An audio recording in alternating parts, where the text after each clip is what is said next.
सतह के ऊपर वस्तु दिया हुआ है और मान लीजिए इसका कुछ द्रव्यमान दिया हुआ, तो ध्यान देना, ये बताओ कि अगर किसी भी सतह के ऊपर वस्तु रखा हुआ है तो इतना तो लोग प्रैक्टिकल लाइफ से भी सीख सकते हो कि थोड़ा सा अगर बल लगाएंगे तो नहीं चलेगा।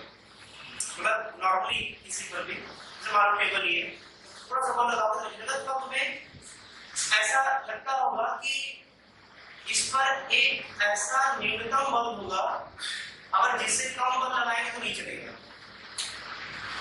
नहीं समझा रहे? मान लो कोई भारी सा पत्थर रखा हुआ है, अब इसको हम कोशिश कर रहे हैं चलाने का, तो अभी क्या किया, थोड़ा सा बल लगाया, भारी पत्थर है, थोड़ा सा बल लगाया, नहीं चला। फिर क्या किया, अंदर ही अंदर फिर अपनी ताकत को बढ़ाया, मतलब बल को बढ़ाया इधर की तरफ, तब भी देखने में नहीं चला। फिर क्या किया, फिर कोशिश किया और इसको और बल लगाया और खींचने की कोशिश किया, नहीं चला। बताओ ऐसे करते करते एक बार ऐसा फोर्स आ जाएगा, ऐसा बल लगने लगेगा जिस बल पर जस्ट ये चलना शुरू कर देगा। मतलब सतह और जो वस्तु है, सतह और वस्तु के बीच एक बल कार्य करता है और वो बल ये बोलता है कि हम लोग एक दूसरे का साथ नहीं छोड़ेंगे जब तक, पहले पता करो कि इन दोनों को एक साथ रखने के लिए अधिक से अधिक कितने बल लगाया जाए, कितना चले। समझाने की कोशिश कर रहे हैं तो समझने की कोशिश करो। मान लो ये 100 kg का पत्थर है, मान लेते हैं, तुम इसको चलाने की कोशिश किए 10 न्यूटन लगा करके, नहीं चला। भारी पत्थर है, 10 न्यूटन का थोड़ा सा बल लगा दिए, नहीं चला। फिर क्या किए, बल को और बढ़ा दिए, जो 10 न्यूटन लगा था वहां पर 20 न्यूटन लगाने लगे, अभी भी कोशिश कर रहे, नहीं चल रहा है। फिर उसके बाद हम बढ़ाते बढ़ाते इसको मान लेते हैं 40 न्यूटन कर दिए, ये अभी भी नहीं चला। लेकिन ऐसे बल को बढ़ाते बढ़ाते बढ़ाते बढ़ाते एक ऐसा मान आ गया, मान लेते हैं वो 80 न्यूटन का, जिसको लगाते ही ये चलना शुरू कर दिया।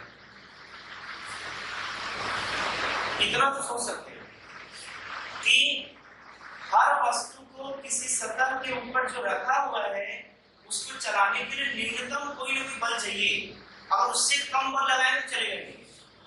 प्रैक्टिकल लाइफ में तुम सीख सकते हो।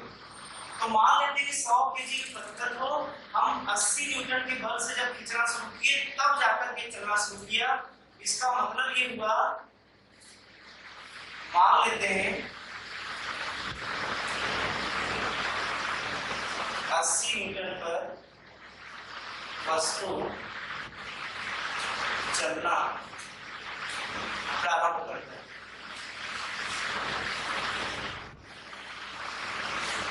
तो क्या तुम 79.9 न्यूटन वाला बल लगाओगे, क्या चलेगा? इतना बल लगाओगे तो नहीं चलेगा। हाँ, लेकिन बताओ अगर 81.1 या 80.1 अगर इतना न्यूटन का बल लगाओगे तब चलेगा? नहीं चलेगा। मतलब अगर इस पर मान लेते हैं 80 न्यूटन पर वस्तु चलना प्रारंभ करता है, तो 80 न्यूटन से अगर थोड़ा सा भी कम होगा, थोड़ा सा भी, जैसे 79.9 0.1 का फर्क है, अगर थोड़ा सा भी कम लगा तो ये नहीं चलने वाला। और उसके 80 न्यूटन से थोड़ा सा ज्यादा लगा दो तो आराम से चलेगा। क्यों? क्योंकि 80 न्यूटन एक ऐसा बल है जिस पर ये वस्तु चलना प्रारंभ कर रहा है। और ध्यान देना, सतह के ऊपर रखे हुए हर वस्तु के साथ ऐसा कोई ना कोई वैल्यू फिक्स होता है। सतह के ऊपर रखे हुए, चाहे मेज हो, कुर्सी हो, टेबल हो, पत्थर हो, लकड़ी हो, कुछ भी हो, जो किसी सतह के ऊपर रखा रहेगा तो सबके साथ एक ऐसा वैल्यू फिक्स होगा, जिस वैल्यू से ऊपर वाला वैल्यू लगाओगे यहाँ पर, अगर उस वैल्यू से ज्यादा वैल्यू लगाओगे तभी चलेगा, उससे कम वैल्यू लगाओगे तो नहीं चलेगा। इसका मतलब सतह के ऊपर वस्तु चलेगा कि नहीं चलेगा, आपका भी किस बात पर निर्भर करेगा कि हम न्यूनतम कौन सा वाला बल लगाएं जो कि इसको क्या करते हैं, चलाना शुरू कर दे। और ध्यान देना, उसी को मालूम करने के लिए देखो एक फार्मूला होता है, वो न्यूनतम बल जिस पर ये चलना शुरू कर दे उसको निकालने का एक फार्मूला होता है। अच्छा, क्या क्या दिया रहेगा कि वो मान निकाल लोगे, उसको सुनो ध्यान से। दिया रहेगा वस्तु का द्रव्यमान दिया रहेगा, और उसके बाद या यूं कहो कि वस्तु का द्रव्यमान भी नहीं, सतह के द्वारा वस्तु पर लगने वाला लंबवत बल दिया रहेगा। नहीं दिया रहेगा तो निकालना पड़ेगा। अब ऐसा थोड़ी सब कुछ दिया ही रहेगा। अगर नॉर्मल फोर्स लंबवत बल नहीं दिया रहेगा तो तुम किसी न किसी माध्यम से n को निकालो।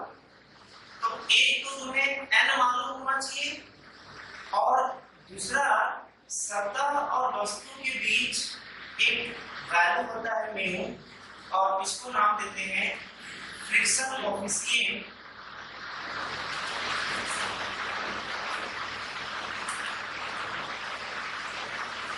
या घर्षण गुणांक।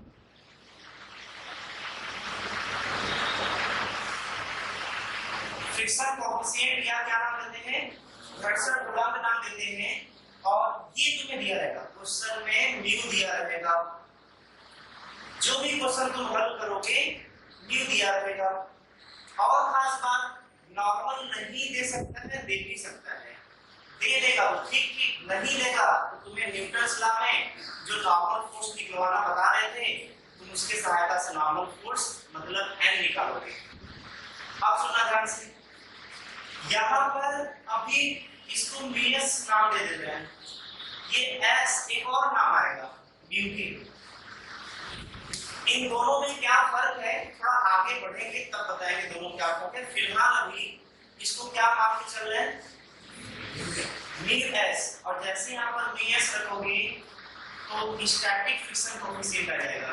स्टैटिक देखो एस, स्टैटिक। और समझो, स्टैटिक को हिंदी बोलते हैं स्थिर। इसका मतलब यहाँ पे जुड़ जाएगा स्थिर घर्षण बल। और स्टैटिक या स्थिर का मतलब शायद तुम इतना दिमाग लगा सकते हो कि इसका मतलब ये हुआ कि जब वस्तु झुका रहेगा तब के दशा में, तब के केस में शायद हम मिनट्स की बात करेंगे। शायद मान लो इसका नाम ले लिए तो इसका भी नाम सुन लो साथ साथ। म्यू के का मतलब होता है काइनेटिक, और काइनेटिक मतलब होता है गति। और गति नाम से इतना तुम समझ सकते हो। फिलहाल भी नाम सुन लो, आगे तो बहुत सारा इसमें क्वेश्चन करेंगे तो मैं रट सा जाएगा। ये पहली बार नाम आगे सुन लो। के मतलब काइनेटिक, काइनेटिक मतलब गति, और गति मतलब ये वाला तब आएगा जब कोई वस्तु चलना शुरू करेगा। मतलब जब वस्तु स्थिर अवस्था में होगा तो नीरस का नाम आएगा। जब वस्तु जो है चलना शुरू करेगा तो मेके का नाम आएगा। अभी इसको आगे पढ़ेंगे, इसमें भी रुको। इसको बताओ, मीएस और एन दे दिया, और तुम्हें इसी के सहायता से तुम फ्रिक्शन का मैक्सिमम वैल्यू निकालोगे जिसका फार्मूला होगा मीएस इनटू एन। अब समझना ध्यान से, जैसे मान लो कि कोई सतह दिया है और उसके ऊपर 5 केजी द्रव्यमान का कोई वस्तु रखा हुआ है, और म्यू का वैल्यू दिया है 0.2 मान लें। और तुमसे ये पूछें कि बताओ इसको कम से कम कितना बल लगा दें इस दिशा में, ऐसे कम से कम कितना बल लगा दें इस दिशा में कि वस्तु चलना शुरू कर दे। ऐसा थोड़ी तुम छू दोगे तो चल देगा वो, सिर्फ छू दिए चल दिया, ऐसा नहीं होगा। एक न्यूनतम बल लगाना पड़ेगा, उसके बाद ही चलेगा, उससे कम बल लगा के नहीं चलेगा। तो बताओ वो न्यूनतम बल इस दिशा में कितना लगाओगे कि वस्तु चल देगा, उसका इंफॉर्मेशन, उसका सूचना कहां से मिलेगा, इस फार्मूले से। बताओ इस फार्मूले में क्या लिखा है, F max बराबर Vs into m। अच्छा ध्यान देना, ये उसका Vs वैल्यू दिया हुआ है, क्लियर ना। तो देखो Vs का वैल्यू 0.2 है, बताओ नॉर्मल कितना आएगा? तो यहाँ पर नॉर्मल दिया नहीं है लेकिन तुम्हें निकालना पड़ेगा। बताओ n ऊपर लगता है ना, mg नीचे लगता है, मतलब 5 kg का 50 आ जाएगा। अब ध्यान देना, नॉर्मल ऊपर लगा mg नीचे लगा, वो ऊपर नीचे जा रहा है क्या? वो जाने की भी कोशिश करेगा तो आगे जाने की कोशिश करेगा, और आगे जाने की कोशिश करेगा ये लंबवत है। जब ये लंबवत है तो इधर जाएगा नहीं, तो जितना ऊपर बल उतना नीचे बल, मतलब n बराबर क्या गया? ध्यान देना, डायरेक्ट n का मान नहीं दिया था, लेकिन क्वेश्चन को हल करके n का मान ला दिए, n बराबर 50, और वो 50 का मान यहाँ रखोगे, और बताओ यहाँ से कितना आ गया? 10 न्यूटन। अच्छा बताओ, ये जो Fmax का मान है वो 10 न्यूटन आ रहा है, इसका मतलब क्या हुआ? Fmax का मान 10 न्यूटन आ रहा है, इसका मतलब क्या हुआ?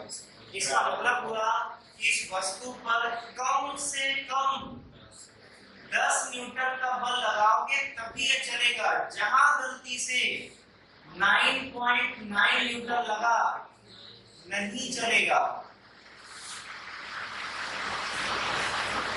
10.01 भी न्यूटन लगा, आराम से चलेगा।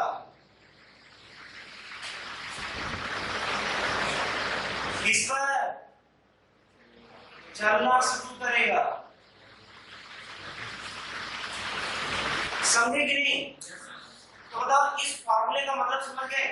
ये सूचना देता है कि हम जब मेरे ऊपर इतना बल लगेगा तभी चलना शुरू करेंगे, तभी चलेंगे।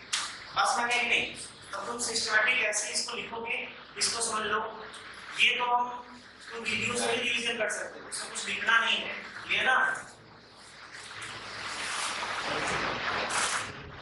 देखो तुम्हें लिखना है यहाँ पर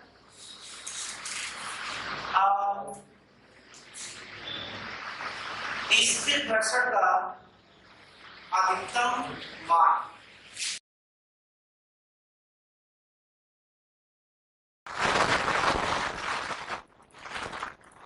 यदि लगेगा। अब देखो इसका मतलब समझना क्या हुआ। देखो जैसे मान लो कि 5 kg का पत्थर दिया हुआ है और म्यूएस का वैल्यू दे दिया 0.2 और म्यूके का वैल्यू दे दिया 0.15। देखो म्यूएस के वैल्यू से म्यूके का वैल्यू हमेशा कम होता है, इसको ध्यान दे रहा। इसका कारण अभी इसके बाद बताएंगे। लेकिन बताओ म्यू, चाहे वो म्यूएस हो चाहे म्यूके हो, म्यूएस या म्यूके, इसका यूनिट क्या होगा? यूनिटलेस होगा। तुम ऐसे भी समझ सकते हो। देखो Fmax बराबर क्या लिखे थे? म्यूएस इंटू एन ना।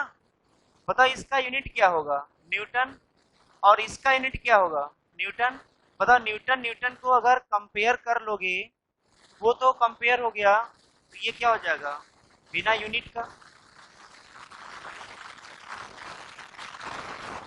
पास में आ गया? तो इसको जो है तो साइड में कहीं नोट कर सकते हो। म्यू का वैल्यू जो है, म्यू का वैल्यू 0 के बराबर भी हो सकता है, उससे बड़ा भी हो सकता है, और ये मतलब मैक्सिमम इनफाइनाइट भी जा सकता है। इसका कोई लिमिटेशन नहीं होता कि म्यू का वैल्यू 50 ही होगा, अधिक से अधिक नहीं।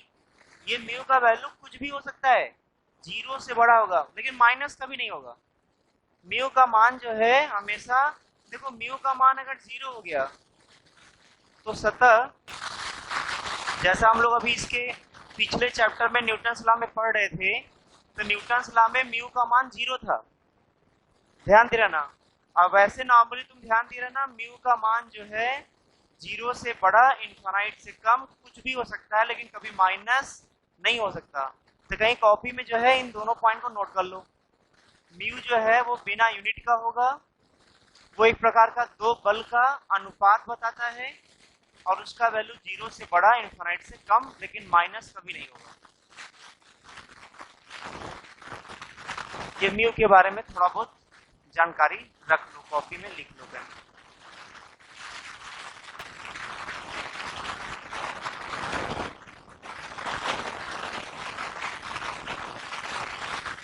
मतलब 5 kg का कोई पत्थर है और इसके ऊपर हम लोग 15 न्यूटन का बल लगा दिए।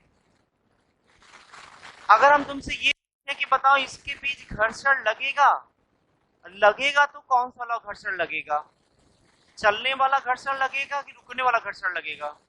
तो पहले ये पता करो कि क्या 15 न्यूटन का बल लगाएंगे तो ये चलेगा कि नहीं चलेगा।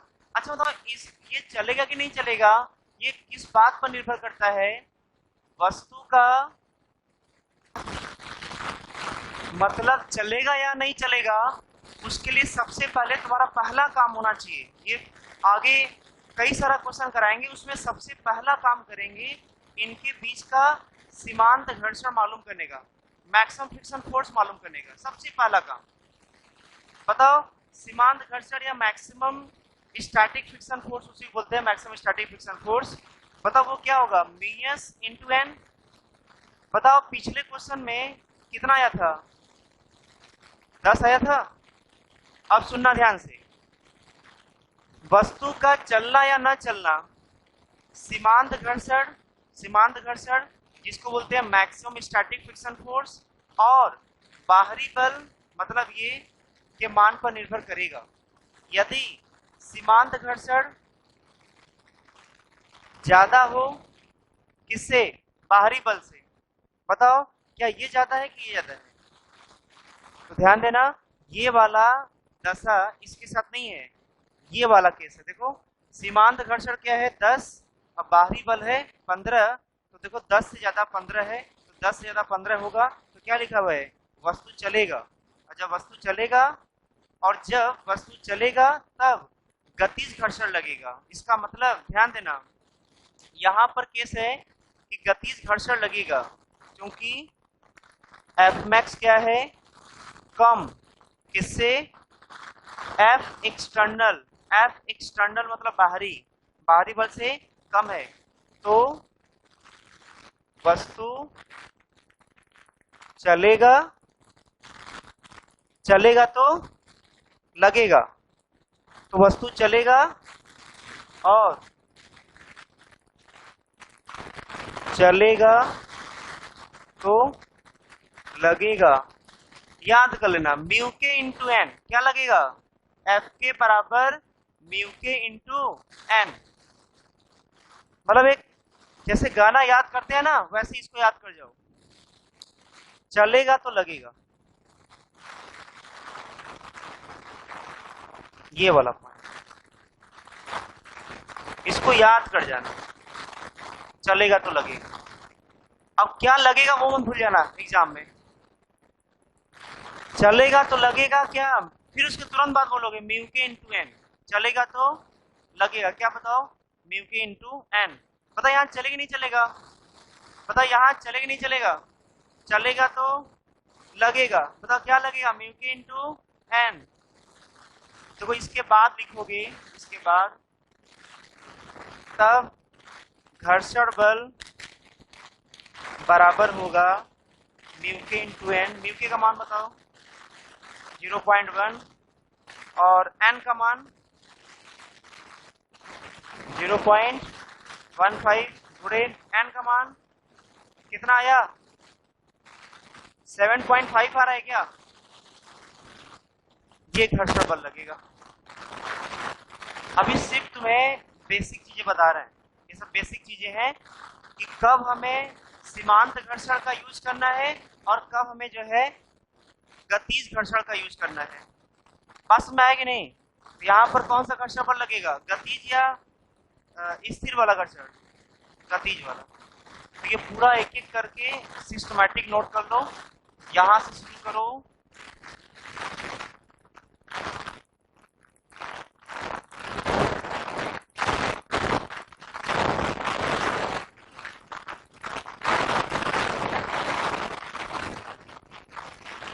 अभी बहुत कुछ आएगा आगे भी, घबरा जाओगे तुम। धीरे धीरे बेसिक बेसिक सीखो एकदम। देखो कैसे नोट करोगे इसको, देखो इधर ऐसा नहीं कि जहां से मन किया वहां से नोट करना शुरू कर दिया, नहीं। देखो तुम यहां से लिखना शुरू करोगे, जैसे ही लगेगा घर्षण लगेगा उसके बाद जैसे फिर आ जाना एग्जाम्पल पर, ये उसका एग्जाम्पल है। और इसमें लिखना है ज्ञात कीजिए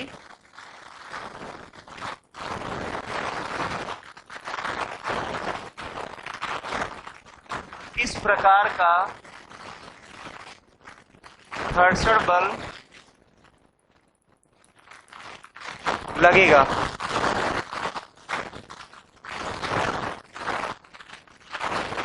ये क्वेश्चन देखो, जैसे अब ये इसको लिख लो पहले, इसके बाद इसको लिखो, और बाकी उसके बाद जो है तुम ये पॉइंट नोट कर लेना कि कब कौन कौन सा लगेगा, फिर ये सॉल्यूशन कर लेना उसके बाद। फिर से सुनो कैसे नोट करना है। इधर देखो, पहले इसको, फिर इसको, फिर उसके बाद ये इंपॉर्टेंट पॉइंट करके,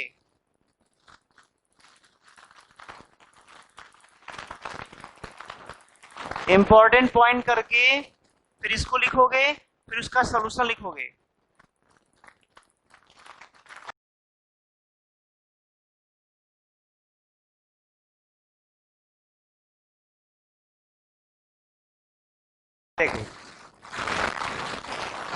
तो ध्यान देना, अभी लगातार ऐसे 5-6 क्वेश्चन करवाएंगे इसी डायग्राम पर, इसलिए हम लोग हर क्वेश्चन में जो भी 5-6 क्वेश्चन करेंगे सब में क्या क्या निकालना है वो लिख लेते हैं अलग से कहीं। जैसे पहला क्वेश्चन निकालना होगा लंबवत बल, मतलब n का मान निकालना होगा।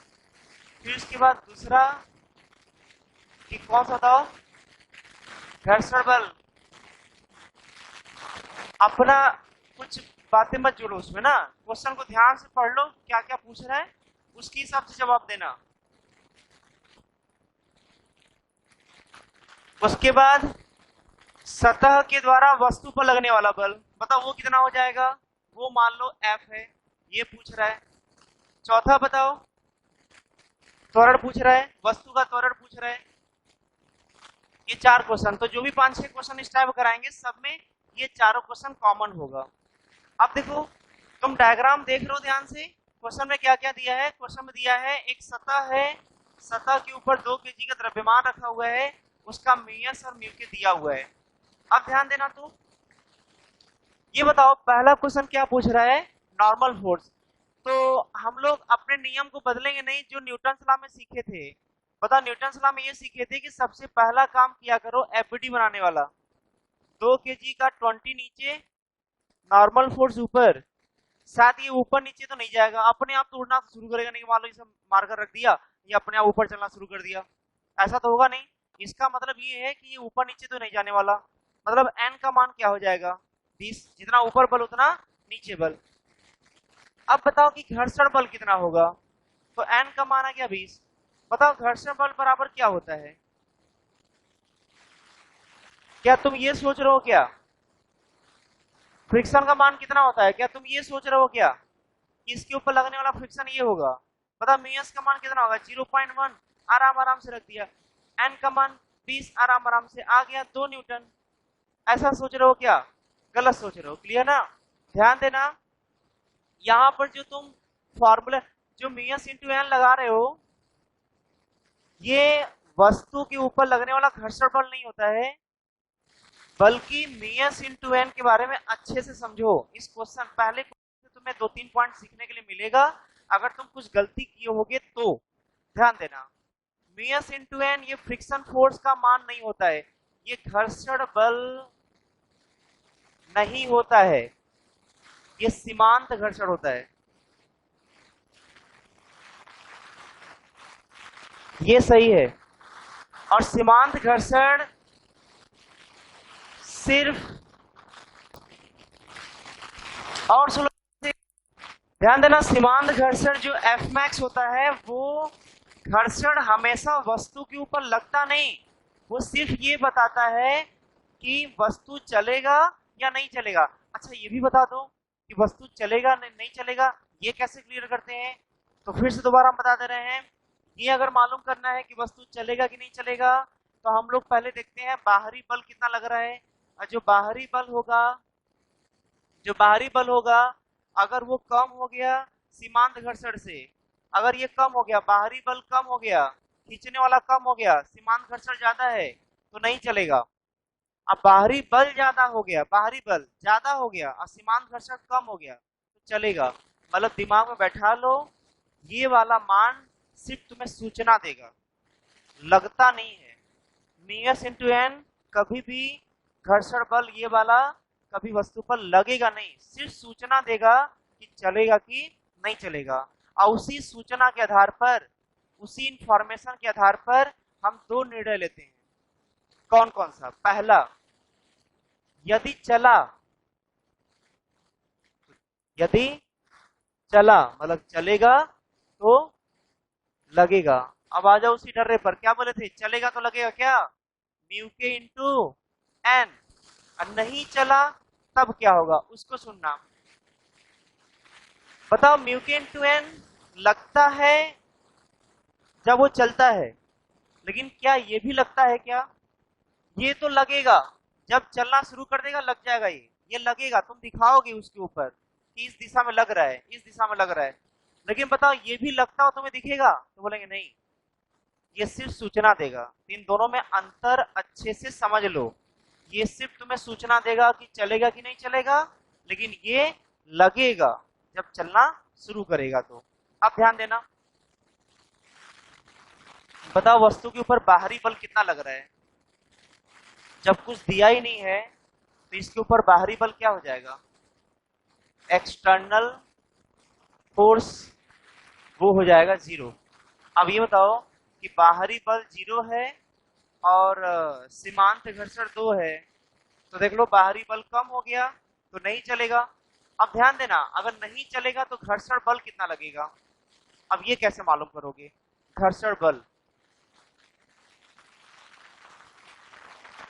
तो ध्यान देना, घर्षण बल हमेशा वस्तु को रोकने का प्रयास करता है। अब इसको समझना ध्यान से, हम क्या बताना चाह रहे हैं। अगर इधर कोई बल लगा ही नहीं, जब इधर तुम खींचे ही नहीं, तो बताओ ये चल तो रहा नहीं है। तुम ऐसे भी समझ सकते हो कि बताओ ये नहीं चल रहा है, तो जितना इधर की तरफ बल लगेगा उतना इधर भी तो बल लगना चाहिए। अब बताओ इस दिशा में कौन सा बल अगर लगता तो कौन सा बल लग सकता था? सतह के द्वारा वस्तु पर लगने वाला घर्षण बल। लेकिन ये बताओ कि ये रुका है, देखो चुपचाप रखा हुआ है, अपने आप तो चलेगा नहीं। जब चुपचाप रखा हुआ है तो जितना आगे बल लगेगा उतना घर्षण बल पीछे लग जाएगा। ये 0 है बाहरी बल, ये भी 0 होगा। बात समझे कि नहीं? हम अगला क्वेश्चन एक और देंगे इसी पर, वो तुम्हें और ज्यादा क्लियर करेगा। फिलहाल हम लोग चारों क्वेश्चन का अलग अलग जवाब देते हैं। बताओ नॉर्मल फोर्स यहाँ पर कितना आया था? 20 न्यूटन। बताओ फ्रिक्शन फोर्स, तो ध्यान देना, फ्रिक्शन फोर्स चूंकि बाहरी ही 0 हो गया और ये रुका हुआ है, तो मजबूरी है कि किसी भी दिशा में फ्रिक्शन फोर्स नहीं लगना चाहिए। मतलब फ्रिक्शन फोर्स क्या हो जाएगा? 0। बताओ सतह के द्वारा वस्तु पर लगने वाला बल, बताओ सतह के द्वारा वस्तु पर दो प्रकार का बल लगता है। ध्यान देना, सतह के द्वारा वस्तु पर दो प्रकार का बल लगता है, एक फ्रिक्शन फोर्स और दूसरा नॉर्मल। तो सतह के द्वारा वस्तु पर लगने वाला बल ये होगा, जिसको बोलेंगे एन का स्क्वायर प्लस फ्रिक्शन का स्क्वायर। ये सतह के द्वारा वस्तु पर लगने वाला बल है। क्लियर ना? तो ध्यान देना, तो एक तो पार्ट 0 हो गया, फ्रिक्शन वाला पार्ट 0 हो गया, एन वाला पार्ट बचा है केवल, तो केवल अकेले एन बचा है, तो 20 न्यूटन हो गया। अब ये बताओ ए का मान, जब वो चल ही नहीं रहा है तो ए का मान क्या हो जाएगा? 0।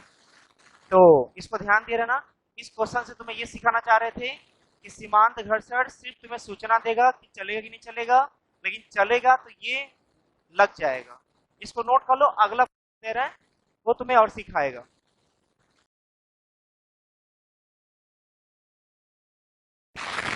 इधर सुनो, इधर सुनो।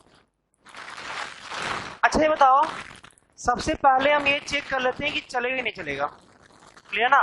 अच्छा तो इसका जवाब पाने के लिए हम लोग क्या करते हैं, तो बोलते हैं पहले सीमांत घर्षण पता कर लेते हैं। मैक्सिमम स्टैटिक फ्रिक्शन फोर्स क्या होता है? Formula mu S into N. अच्छा तो इसके ऊपर नॉर्मल ऊपर, mg नीचे, n बराबर 20। बताओ म्यू एस का मान, n का मान कितना आ गया? अच्छा तो सीमांत घर्षण ज्यादा है कि बाहरी बल? और याद कर लो जब सीमांत घर्षण ज्यादा होता है और बाहरी कम होता है। जब बाहरी कम है तो कहां से खींच पाएगा? इसका मतलब वस्तु F max ज्यादा है और बाहरी बल कम है तो वस्तु नहीं चलेगा। बताओ, वस्तु नहीं चलेगा तो इसका मतलब ये वस्तु रुका है, मतलब जितना ऊपर बल उतना नीचे बल और जितना आगे की तरफ बल उतना पीछे। ध्यान देना, जो पीछे की तरफ बल लगाएगा वो कौन है? सतह के द्वारा वस्तु पर लगने वाला, जो सतह के पैरेलल होगा। हम लिखवाए थे घर्षण के बारे में, सतह के द्वारा सतह के पैरेलल। तो सतह के द्वारा सतह के पैरेलल लगने वाला बल जिसको घर्षण बल बोलते हैं, वही तो है जो इसको क्या करेगा? कैंसिल करेगा, निरस्त करेगा और इसको कहीं भी जाने से रोकेगा। इसका मतलब तो वस्तु नहीं चलेगा। तो घर्षण बल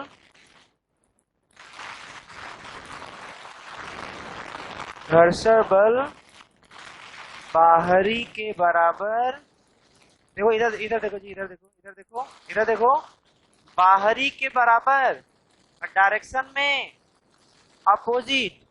तो घर्षण बल बाहरी के बराबर और डायरेक्शन में विपरीत लगेगा। समझे कि नहीं? कितना हो जाएगा फ्रिक्शन फोर्स बताओ तब? 1.2 न्यूटन। अब चलो एक एक करके जवाब दो। जब नहीं चलेगा तो क्या? ये भी देखो कई जगह, देखो कुछ डायलॉग ऐसा है जो पूरे चैप्टर भर हम यूज करते रहेंगे। जैसे देखो ये भी कई बार यूज करेंगे। क्या यूज करेंगे? सीमांत घर्षण ज्यादा, बाहरी बल कम, तो वस्तु नहीं चलेगा। तो घर्षण बल बाहरी के बराबर, घर्षण बल बाहरी के बराबर डायरेक्शन में अपोजिट, कई बार बोलेंगे, एकदम दिमाग में सेट कर लेना। जब नहीं चलेगा तभी ऐसा बोलेंगे कि बाहरी बल के बराबर डायरेक्शन में अपोजिट। अब देखो एक एक करके चारों का जवाब देखो तो बताओ। नॉर्मल फोर्स 20, फ्रिक्शन फोर्स ये कौन सा फोर्स है? सतह के द्वारा वस्तु पर लगने वाला बल। देखो 20 और 1.2 बीच में से आएगा, रूट में 1.2 का स्क्वायर प्लस 20 का स्क्वायर। ये जो आया है ना, यही इसका आंसर है। और जब चला नहीं तो उसका त्वरण क्या हो जाएगा? बस ये आंसर है। चारों का आंसर नोट कर लो।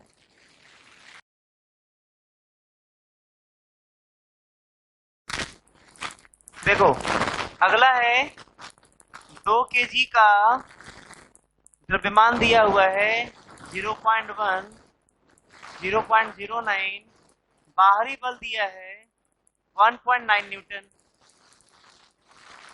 ये है, इन चारों का जवाब देना है।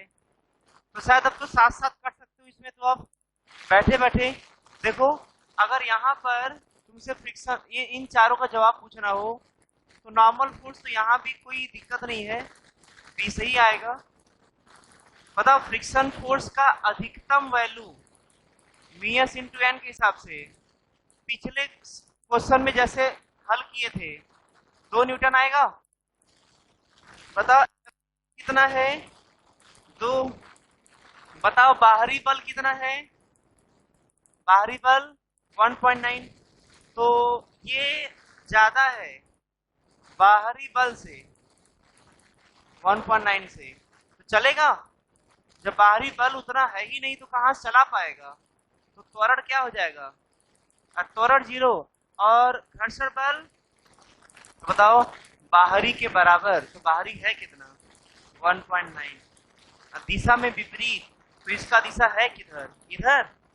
तो फ्रिक्शन फोर्स ये क्या है? बाहरी बल, और इसके दिशा के विपरीत, तो घर्षण बल इधर लगने लगेगा। समझे कि नहीं? दिशा में विपरीत लग जाएगा यही। तो अब एक एक करके देखो, लिख सकते हो इसका। 20 आ गया, 1.9 आ गया, ये रूट में 1.9 का स्क्वायर प्लस 20 का स्क्वायर हो गया, वो ऐसे लग जाएगा। ये 0 अभी भी होगा क्योंकि चल तो रहा नहीं है, ठीक है ना। इसको भी नोट कर लो फट से।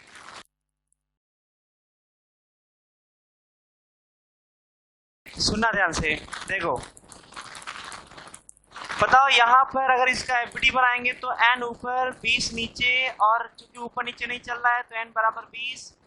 बताओ इसका क्षमता कितना होगा, सीमांत घर्षण कितना होगा, सीमांत घर्षण मीएस इंटू n। बताओ मीएस का वैल्यू कितना है 0.1 और n का वैल्यू 20 आ गया 2 न्यूटन। बताओ यहाँ पर जो उसका क्षमता है, मतलब मैक्सिमम स्टैटिक फ्रिक्शन फोर्स, रोकने का क्षमता एक दूसरे को, वो कितना है बताओ 2 न्यूटन का। ध्यान देना सीमांत घर्षण आ गया 2 और वो बराबर है, बताओ बाहरी बल कितना है, बाहरी बल 2 न्यूटन है, तो क्या दोनों बराबर आ गए। जब कभी भी सीमांत घर्षण और बाहरी बल बराबर हो जाए, मतलब ध्यान देना जब बाहरी सीमांत घर्षण के बराबर हो जाएगा तो उस केस में वस्तु जस्ट चलने वाला ही होगा। अब जैसे ही थोड़ा सा भी अगर मान बढ़ा, जैसे 2 न्यूटन पर चलने ही वाला है, अगर थोड़ा सा भी बढ़ गया, मान लो 0 इतना 0.1 हो गया, देखो 2 न्यूटन से ये थोड़ा सा बढ़ गया, जैसे थोड़ा सा भी बढ़ा वो चल देगा।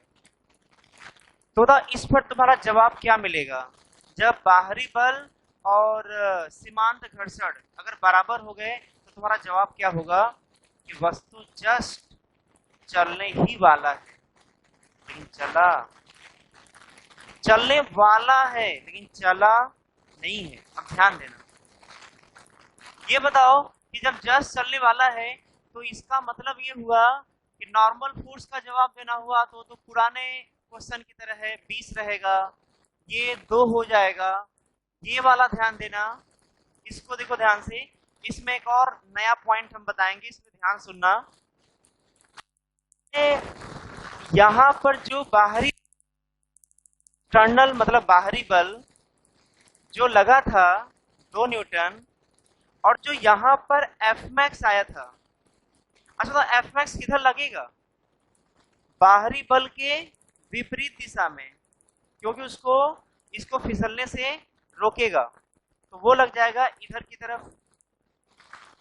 तो ध्यान देना ये अलग प्रकार का फ्रिक्शन फोर्स है, ये अपने अधिकतम तक पहुंच चुका है, जहां तक कि वो लगा सकता था सीमांत तक, उसके लिमिट तक पहुंच चुका है।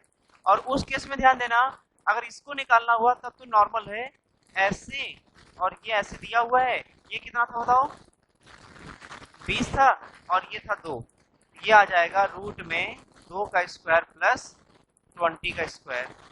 ध्यान देना क्या यहाँ से कुछ कोड भी बनाएगा क्या, बताओ ये किसके बराबर था, n किसके बराबर था। थोड़ा कुछ नया बताने जा रहा है, ये जवाब मिल गया तुम्हें, इसका आंसर हो गया 404 ही ना आएगा जी, इसको हल करोगे 404 ही आएगा ना। लेकिन एक नया पॉइंट आने जा रहा है इसमें, इसको ध्यान से सुनो क्या होता है। ये बताओ कि नॉर्मल किसके बराबर था, नॉर्मल देखो mg, देखो 20 क्या है mg है, बताओ ये किसके बराबर था, बताओ ये किसके बराबर था, यही है ना। अब ये बताओ कि नॉर्मल हो गया mg और सीमांत घर्षण हो गया म्यू mg। बताओ तुमसे हम ये पूछे कोड बताओ क्या होगा, tan थीटा का मान बताओ, tan थीटा का मान बताओ, बोलेंगे tan थीटा बराबर जो थीटा से दूर वाला होगा डिवाइडेड बाई पास वाला, दूर वाला ये है, थीटा के पास वाला बल जो लग रहा है वो ये है, तो थीटा से दूर वाला mu mg divided by theta से लगा हुआ mg। बताए थे वेक्टर पढ़ाते समय, याद करो कि दूर वाला बाई पास वाला होता है tan थीटा का मान। बताओ mg से mg कैंसिल, tan थीटा बराबर म्यू, बताओ यहां से लिख सकते हो थीटा बराबर tan इनवर्स म्यू। ध्यान देना इसका एक नाम है घर्षण कोण। घर्षण कोण या एंगल ऑफ फ्रिक्शन। अच्छा देखो इसका क्या मतलब तुम फायदा उठा सकते हो क्वेश्चन हल करते समय। जैसे तुमको इसका म्यू न दे करके 0.1 न दे करके बोल दिया कि घर्षण कोण 30 डिग्री दिया हुआ है, तो अब ये बताओ कि घर्षण कोण या एंगल ऑफ फ्रिक्शन 30 डिग्री दिया है, मतलब तुम्हें क्या दे दिया।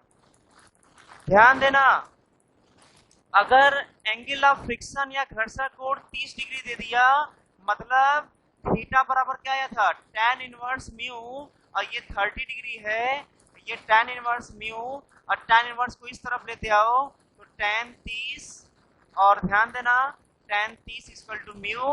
हो सकता है आगे क्वेश्चन में तुम्हें डायरेक्ट ये ना दे करके सिर्फ तुमसे बोल देगा कि इसका घर्षण कोण 30 डिग्री है, मतलब कहीं ना कहीं घुमा फिरा करके तुम्हें म्यू दे दिया।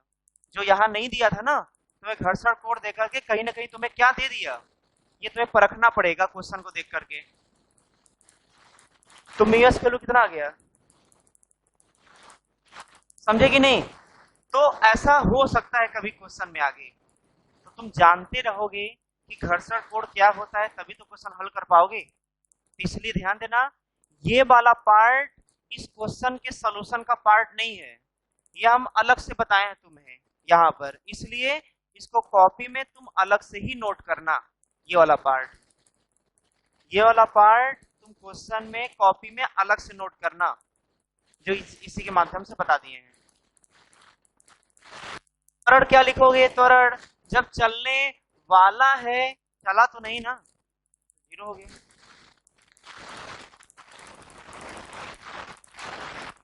तो अभी इसको लिख लो, तो इसी में एक दो लाइन लिखवा देंगे। पहले किसको लिखोगे जी तुम लोग, हाँ पहले ये पूरा सॉल्यूशन लिख करके, ये सब पूरा लिख करके खाली हो जाओ, ये पूरा लिख करके खाली हो जाओ। उसके बाद लास्ट में ये लिखना जो घर्षण कोण है, फिर इसके बारे में लिखवा रहे हैं।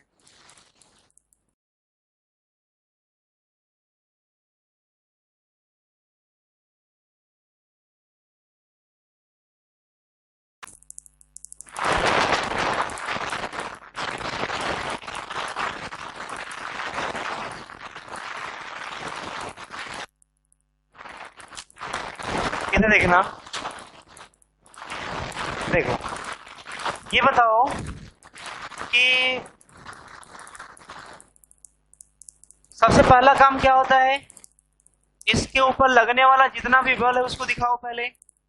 एक हो गया नॉर्मल, दूसरा हो गया mg, बाहरी बल किधर, आगे की तरफ 2.4। बताओ ये किधर जाने की कोशिश करेगा, आगे, तो फ्रिक्शन फोर्स हमेशा उसको जिधर जाने की कोशिश करेगा उसके उल्टा लग करके उसको रोकने की कोशिश करता है। घर्षण का ही काम होता है। तो इसका मतलब ये आगे जाने की कोशिश कर रहा है, तो फ्रिक्शन फोर्स पीछे लगेगा, कितना लगेगा वही फाइंड करना है। तो ऐसा करो, हम लोग अपने सिस्टम से चलते हैं, अपने नियम से चलते हैं। नियम ये होता है कि बाहरी ज्यादा या उसका सीमांत घर्षण ज्यादा, तो बोलेंगे ये आ जाएगा 2 न्यूटन, जैसा पहले हम लोग हल करते आ रहे हैं।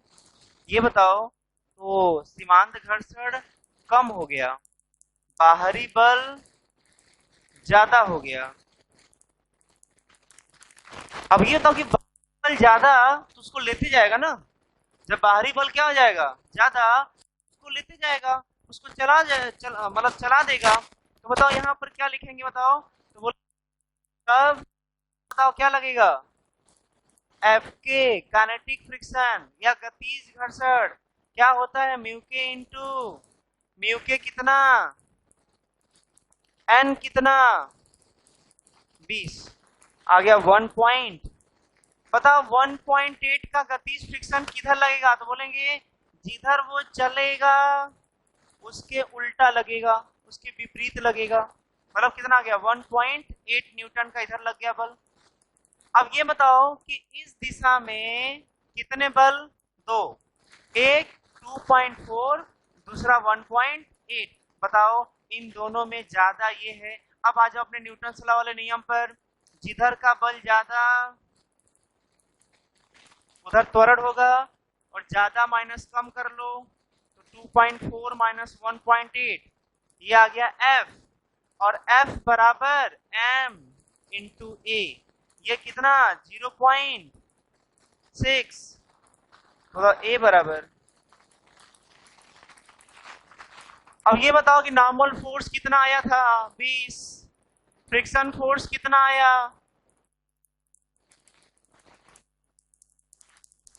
रूट में 1.8 का स्क्वायर प्लस 20 का स्क्वायर। अब फ्रिक्शन फोर्स 1.8 लग गया, त्वरण बताओ कर लोगे? कितने लोगों का ये चारों सही था, हाथ उठाओ। चलो सही है, कर लेना ऐसे ही सिस्टमैटिक।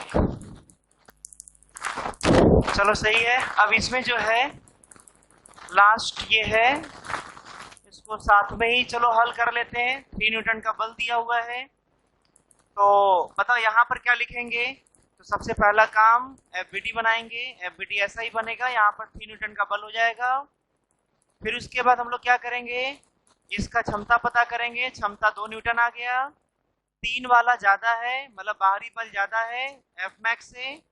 इसका मतलब क्या हो गया, वस्तु चलेगा तो लगेगा F के बराबर 1.8। और ध्यान देना, चलेगा तो लगेगा और ये हमेशा लगेगा। यहाँ पर 2.4 पहले था, तब भी 1.8 लग रहा था। अब देखो 3 है, तब भी 1.8 लगेगा। क्यों? क्योंकि दोनों केस में, इन दोनों केस में वस्तु चल रहा था। देखो त्वरण पाना होगा तो 2.4 की जगह 3 कर दोगे, यहाँ पर हल करोगे 1.2 आ जाएगा, यहाँ पर ला देंगे 0.6 मीटर पर सेकेंड स्क्वायर। शुरू से अंत तक का जितना भी डेटा था उसको ध्यान से देखो तो मैटर क्या था, ध्यान सुनना।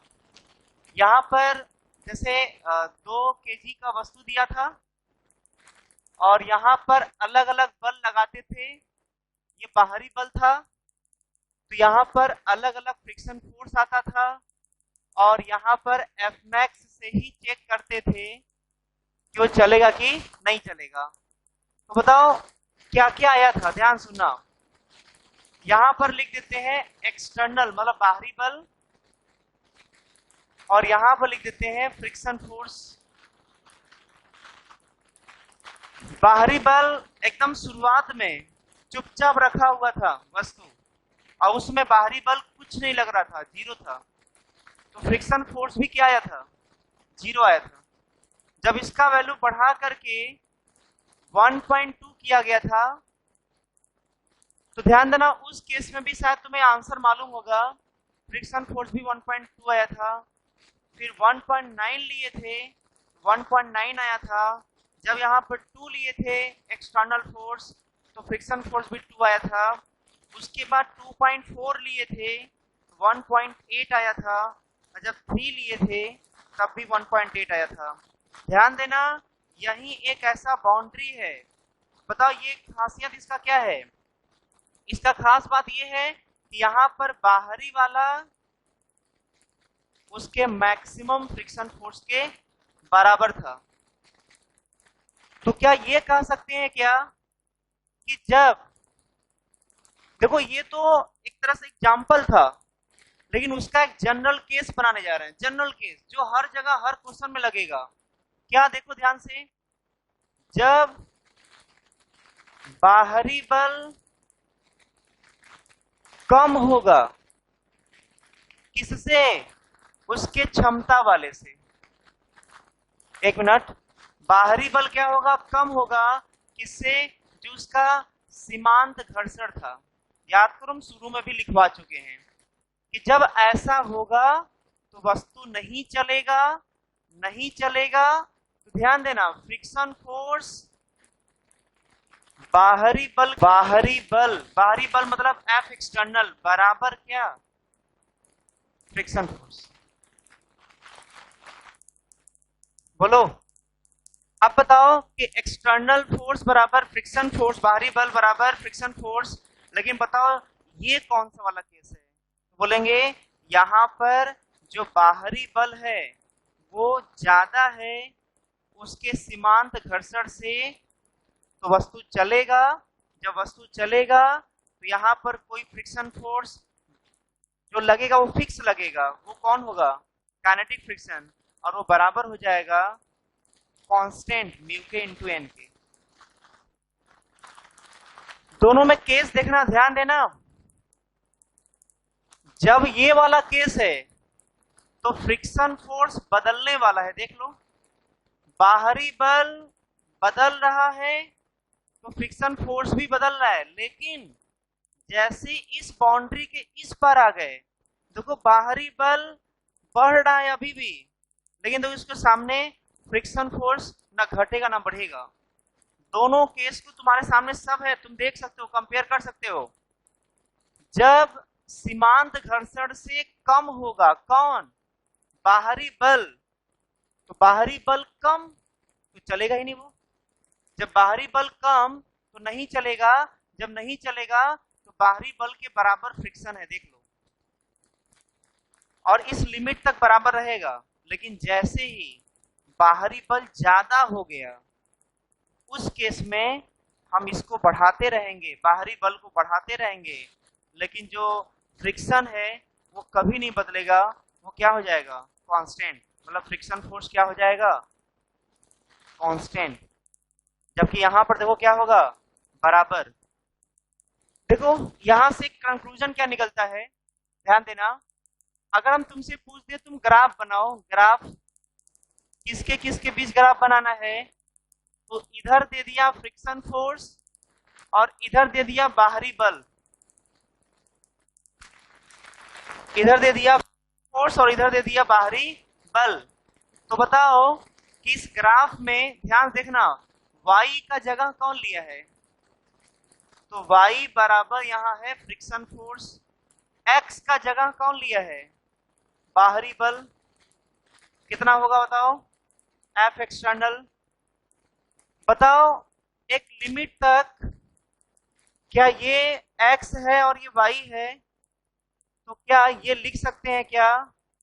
यदि F एक्सटर्नल कम इससे, तो y बराबर मतलब क्या बताओ? बाहरी बल फ्रिक्शन के बराबर। इसी को बराबर कर सकते हैं, बताओ इसको क्या माने थे? x, इसको क्या माने थे? y। तो क्या y बराबर x जैसा हो गया? अब बताओ, लेकिन ध्यान देना y बराबर x ऐसा ग्राफ तब बनेगा जब ऐसा कंडीशन होगा। अब बताओ ऐसा ग्राफ जब बनाओगे यहाँ पर, तो तुम्हें ग्राफ बता चुके हैं स्ट्रेट लाइन का, शुरुआत में बेसिक लेक्चर चला था। तो बताओ y बराबर x का ग्राफ कैसा बनेगा? y बराबर x का ग्राफ तुम स्ट्रेट लाइन में सिखाया गया था, तुम भूल गए, तुम्हें याद दिला दें। 2 पॉइंट लिया करते थे, x बराबर 0 तो y बराबर 0, एक बार x 0 यहाँ रखो तो y 0 आ गया। एक और कोई पॉइंट ले लो, x बराबर 1 तो y बराबर भी क्या? 1। मतलब 0,0 कहाँ मिलेगा? ओरिजिन पर। 1,1 कहाँ मिलेगा? 1 यहाँ पर, 1 यहाँ पर।